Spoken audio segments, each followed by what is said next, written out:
પાઠ 3 ચોમાસામાં સૃષ્ટિ સૌંદર્ય। સૌપ્રથમ વિકલ્પો આપેલા છે। પહેલો વિકલ્પ, ચોમાસામાં ધરતી માતા આખા અંગે શું ધરવા લાગે છે? લીલી સાડી। ધોધમાર વરસતા વરસાદમાં કોણ આનંદથી નહાતું જોવા મળે છે? ભેંસ। વરસાદ પછી કોનું મધુર ગાન આપણને સંભળાય છે? નાના મોટા ઝરણાનું। લેખકે બાળકોને કયા જીવડાને શોધીને એકઠા કરવાનું કહ્યું છે? ઇન્દ્રગોપ। ગામડામાં કોને પૂછીને તો તેઓ બપૈયા ક્યાં બોલે છે તે બતાવે છે? ખેડૂતોને। લીમડા કે પીપળાના ઝાડ પર કોના માળા જોવા મળે છે? કાગડાના। ચોમાસામાં આકાશમાં શું જોવાથી બાળકોનો હર્ષ સમાશે નહીં? ઇન્દ્રધનુષ। ચોમાસામાં નિશાળ અને ઘરના બારણા ખુલ્લા મૂકીને બાળકોને ક્યાં ખેલવા જવાનું કહ્યું છે? કુદરતના ખોળે। ચાલો એના પછી ખાલી જગ્યાઓ આપેલી છે। દેડકા અને તમરાના તીણા સ્વરોથી મેઘનું સ્વાગત દિવસ રાત થાય છે। વરસાદથી કાયર થઈ એક બાજુ ઊભેલા ગધેડાને જુઓ। ઝરણામાં પગ મૂકતા વહી જતા પાણીનો વેગ તમે માપી શકશો? ઉનાળો અને શિયાળો બાળકોની નિશાળમાં ગાળેલા છે।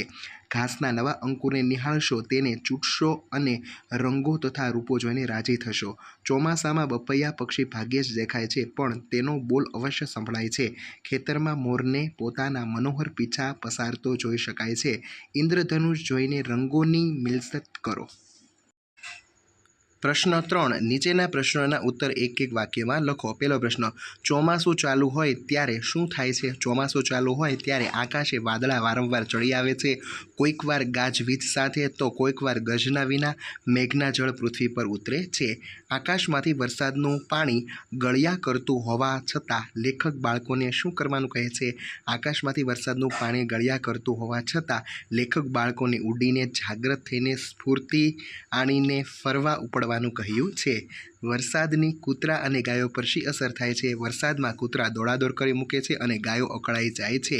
વરસાદ પછીની હવામાં બાળકોમાં શું પરિવર્તન આવશે? વરસાદ પછીની તાજગી આપનારી હવાથી બાળકોમાં ઉઠી જવાનું ચેતન આવશે। તેઓ નિર્દોષ દોડાદોડ કરી મૂકશે। પાંચમો પ્રશ્ન, બાળકો ચોમાસામાં શું લાવીને મોટાને ભેટ ધરશે? બાળકો ચોમાસામાં નવા અને નાના ઘાસ અને ફૂલો લાવીને મોટાને ભેટ ધરશે। ચોમાસામાં ગામડાના પાદર અને સીમ ભણી જતા કયા પંખીઓનો અવાજ સંભળાય છે? તો ચોમાસામાં ગામડામાં પાદર કે સીમ ભણી જતા ઘટામાં કોયલના કુંજનો અને બપૈયાનો અવાજ સંભળાશે। ચાલો એના પછી 2-3 વાક્યોમાં જવાબ લખો। લેખકે ચોમાસામાં બાળકોને કેવા જળને જોવાનું કહ્યું છે? લેખકે ચોમાસામાં બાળકોને પૃથ્વી પર પથરાતા, એકઠા થતા અને નાની આનિકોમાંથી નદીના બનાવતા આકાશના જળ જોવાનું કહ્યું છે। આ ઉપરાંત આ જળે રચેલા નાના તળાવો, ભૂશીરો, સમુદ્રધુનીઓ, બેટ અને દ્વીપકલ્પો જોવાનું કહ્યું છે। બીજું, શક્કરખોરો પક્ષીને કેવી રીતે ઓળખી શકાય? થોર, રણ કે કોઈ ફળ, ઝાડ કે વેલ પાસે ઉડતું અને ફૂલોમાંથી મધ ચૂસતું પક્ષી જોવા મળે તો તે પક્ષી શક્કરખોરો છે। તેની છાતી પીળી અને એ પીળી છાતી વચ્ચે કાળો લાંબો પટ્ટો હોય છે। વરસાદ પછી ખેતરમાં જતાં શું જોવા મળે છે? વરસાદ પછી ખેતરમાં જતાં વાવણી કરતો ખેડૂત, ખેતરમાં ઉગી ગયેલ જુવારની હારો, ગીત ગાતા ગાડાવાળા, ઝાડની ઓથે ઊભા રહીને 2 પાવાને એક સાથે લહેરાતે વગાડતા તે સીમ ગુંજતા લહેરી જુવાનિયાઓ જોવા મળે છે। ચાલો, શબ્દોને છે એ તમારે યોગ્ય લખવાના છે કે ફકરામાં અલગ અલગ શબ્દો આપેલા છે। ચોમાસાને લગતા જળ, ગર્જના, પૂર, મેઘ, ઇન્દ્રધનુષ અને મેઘધનુષ। ચોમાસું જીવો તો દેડકા, કાનખજૂરા, વીછી, પછી ફૂદડા, પાંખાળા, મકોડા। જગ્યા કે વસ્તુને વિશેષતા દર્શાવતા તો કે લીલું, તીણું, ઝીણું, આમ તેમ, આજુબાજુ, સહજ, ધોળું, કાળું, સરસ, ઝાઝરું, તળિયું, તપકીરિયું, મોટું, નાનું, લીમડો અને ચોખ્ખું। ચાલો, પણ નદીને લગતા જળ, પૂર, રેતી, કાંકરા, માછલા, વહેતું અને છીપલા। પછી પક્ષીઓને લગતા શક્કરખોરો, મોર, પીછા, કાગડો અને માળો। ક્રિયાની વિશેષતાને લગતા વારંવાર, મધ, ચૂસવું, નાચવું, વહેવું અને કરડવું। ચાલો, છઠ્ઠો પ્રશ્ન આપેલો છે। છઠ્ઠા પ્રશ્નમાં લીટી દોરેલો શબ્દ છે આડાવડા લખાઈ ગયેલા છે, એને તમારે યોગ્ય સ્થાને મૂકવાના। એક પહેલવાન છોકરો હતો, એ નીચે ઊભો રહ્યો। એનાથી હલકો હતો તે છોકરો પહેલવાનના મજબૂત ખભા ઉપર ચડી ગયો। એનાથી હલકો હતો તે બીજા છોકરાના ખભા પર ચડી ગયો। ચારેયમાં સૌથી ટીણકો હતો તે ત્રીજાના ખભા ઉપર ચડી ગયો। એ તો ઘણી ઊંચે પહોંચી ગયો। એના હાથમાં પાકી કેરી આવી ગઈ, તે સુગંધીદાર પણ હતી. ટીણકો તો ત્રીજા છોકરાના ખભા ઉપર જઈને કેરી ખાવા લાગ્યો.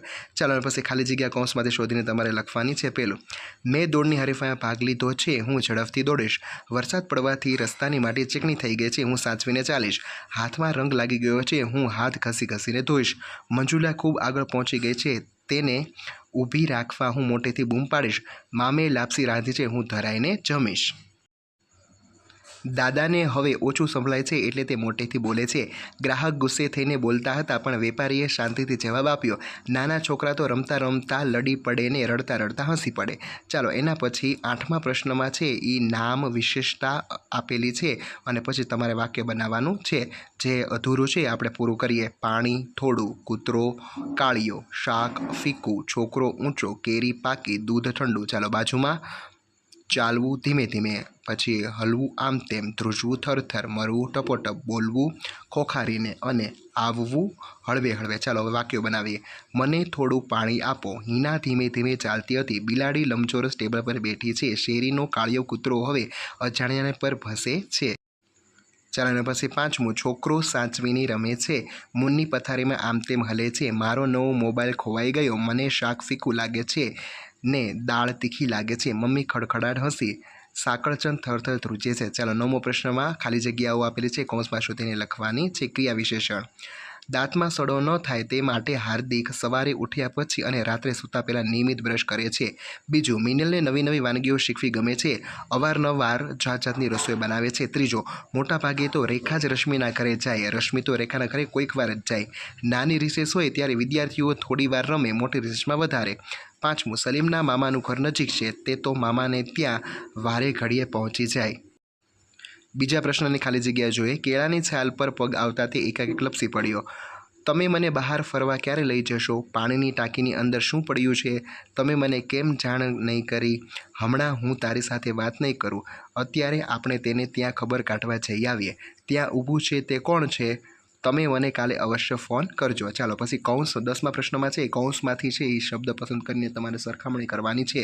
ચકોર લખોટી મોતી જેવી આંખ, કૂતરા કાગડા બિલાડીના બચ્ચા જેવી નીંદર, ઢીંગલા ચાંદાય ગુલાબ જેવું બાળક, રાવણ કુંભકર્ણ રાક્ષસ જેવું મોઢું, મસોતું નેપકિન અને ગાભા જેવો રૂમાલ.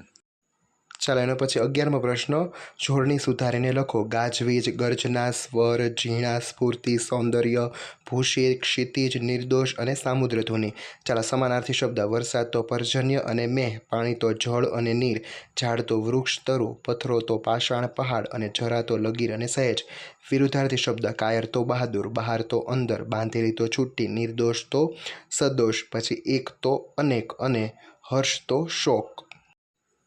ચાલો એના પછી શબ્દ સમૂહ આપેલા છે. જમીનની સમુદ્રમાં આગે સુધી ગયેલી સાંકડી પટ્ટી ભૂશિર, બે સમુદ્રને જોડનારી સાંકડી પટ્ટી સામુદ્રધુની, જેની 3 બાજુએ પાણી હોય તેવો જમીનનો ભાગ દ્વિકલ્પ, આંખને પૃથ્વી આકાશ સાથે મળવાની જરાય એક કલ્પિત રેખા ક્ષિતિજ, ચારે બાજુથી પાણીથી વીંટળાયેલ જમીન બેટ, પાણી જવાનો રસ્તો નીક, વાદળા ગર્જના અને વીજળી ગાજવીજ, રાત્રિ તીણા અવાજનું બોલતું જીવડું તમરું, ચોમાસામાં થતું એક જીવડું ઇન્દ્રગોપ. ચાલો એના પછી ચોમાસાના 2 અર્થ, 4 માસનું અને ચોમાસામાં થતું. વાક્ય બનાવીએ. ચોમાસું 4 માસનું ગણાય છે. અષાઢ, શ્રાવણ, ભાદરવો અને આસો. બીજું વાક્ય, ચોમાસું પાક આ વર્ષે સારો થયો છે. ચલો બીજું, હાર. હાર એટલે પરાજય અથવા ઓળ અથવા પંક્તિ. ચાલો એમાં વાક્ય બનાવીએ. કબડ્ડીમાં અમારી ટીમની સખત હાર થઈ. પછી બીજું વાક્ય, સારસ પંખી પાણીમાં હારબંધ તરતા હતા. ચાલો એના પછી પ્રવૃત્તિ જોઈએ. પ્રવૃત્તિ એમાં ત્રીજો પ્રશ્ન. તેમાં તમારે છે એ વિશેષણ અને ક્રિયા વિશેષણ છે એની ઉપર ગોળ કરવાનું છે. વિશેષણમાં ખારો, ફાટેલું, બે, ગરમ, ફળદ્રુપ અને ઊંડી. જ્યારે ક્રિયા વિશેષણમાં ટપોટપ, ધીમી, સહાય, શાંતિથી, ક્યાં અને રીચ. ચાલો અહીં તમારું આ ચેપ્ટર પૂરું થાય છે.